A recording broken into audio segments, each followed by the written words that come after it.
ஒரு டிசீஸ் நம்ம உடம்புக்கு வரணும் அப்படின்னா ஹைபாக்சியா, லோ ஆக்சிஜன் லெவல் அப்படின்ற ஸ்டேட்டஸ் தான் முக்கியமான காரணம். அப்ப இந்த ஆக்சிஜனை நம்ம அதிகப்படுத்துறதுக்கு என்னங்க பண்ணணும் அப்படின்னா the பெஸ்ட் மெத்தட் அப்படின்றது சுஜூது தான். இறைவன் குர்ஆன்ல சொல்றான், பூமியில் உள்ளவையும் வானங்களில் உள்ளவையும் அறிந்தோ அறியாமலோ இறைவனுக்கு சுஜூது செய்கின்றன, அவற்றின் நிழல்கள் காலையிலும் மாலையிலும் சுஜூது செய்கின்றன அப்படின்னு சொல்லி காமிக்கிறான். நல்லா யோசிச்சு பாருங்க.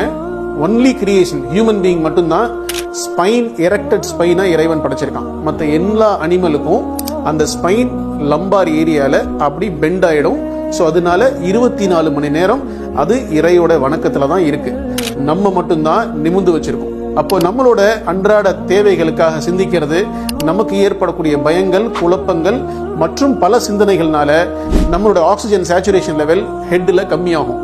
அப்ப இந்த ஹெட்டை நம்ம ஆக்சிஜன் சேச்சுரேஷன் பண்ணணும் அப்படின்னா இந்த ஸ்பைன் பெண்ட் ஆகி நம்ம சுஜூதுல அன்றாடம் இருக்கிறதுனால என்டையர் பாடியில ஆக்சிஜன் சேச்சுரேஷன் நடக்கும்.